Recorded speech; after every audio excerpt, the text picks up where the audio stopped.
কৰ্মচাৰী আৰু পেঞ্চনাৰৰ লগত জড়িত গুৰুত্বপূৰ্ণ এটা খবৰ লৈ আজিৰ এই ভিডিঅ'টি আগবঢ়াইছোঁ। আজি আমি আলোচনা কৰিম অষ্টম দৰমহা আয়োগৰ শেহতীয়া খবৰ সম্পৰ্কত।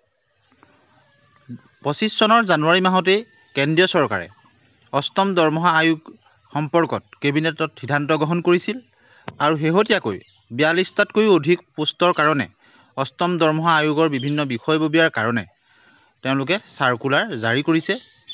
আৰু শেহতীয়াকৈ মে' মাহৰ আৰম্ভণিতে অধ্যক্ষ আৰু সদস্যসকল নিৰ্বাচনৰ পূৰ্ণ সম্ভাৱনা প্ৰকট হৈছে। এইখন এখন অফিচিয়েল লেটাৰ আপোনালোকে দেখিছে।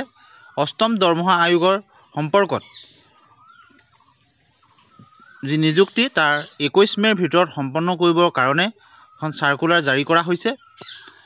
অৱশ্যে যি 42টা পোষ্টৰ কাৰণে চাৰ্কুলাৰ জাৰি কৰা হৈছে তাৰ কাৰণে কোনো নিৰ্দিষ্ট সময়সীমা জাৰি কৰা হোৱা নাই। অৰ্থাৎ যেতিয়াই এই পোষ্টসমূহ সম্পূৰ্ণ হ'ব তেতিয়াই অষ্টম দৰমহা আয়োগৰ সকলোখিনি কাম সম্পন্ন হ'ব আৰু সম্পূৰ্ণ ডেপুটেশ্যন ভিত্তিত এইখিনি কৰা হৈছে।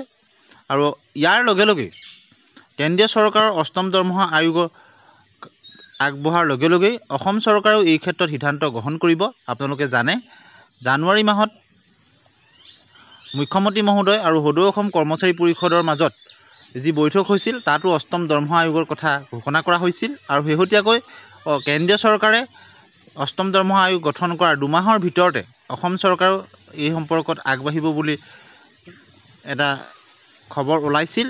আৰু আশা কৰা হৈছে যে 1/1/2026 পৰা যি অষ্টম দৰমহা আয়োগ কাৰ্যকৰী হ'ব তাত কেন্দ্ৰীয় চৰকাৰৰ কৰ্মচাৰীৰ লগতে অসম চৰকাৰৰ কৰ্মচাৰীসকলেও সমহাৰত তাৰ সুবিধা লাভ কৰিব।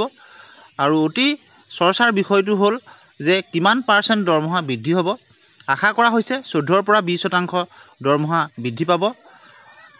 আৰু ফিটমেণ্ট ফেক্টৰক লৈও বিভিন্ন ধৰণৰ বিশেষজ্ঞই মতামত আগবঢ়াইছে, যিটো ক্ষেত্ৰত 3টা ফিটমেণ্ট ফেক্টৰ খুব চৰ্চাত আছে। প্ৰথমটো হৈছে 1.92 ফিটমেণ্ট ফেক্টৰ, যিটোক লৈ বহুতে ক'ব বিচাৰে যে বৰ্তমান DA আৰু DR বৃদ্ধিক লৈ 1.92 হ'ব পাৰে।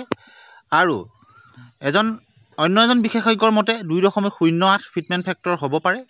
আৰু NCJCM বা ষ্টাফ ছাইডৰ ফালৰ পৰা কিন্তু 2.86 ফিটমেণ্ট ফেক্টৰ দাবী জনাইছে।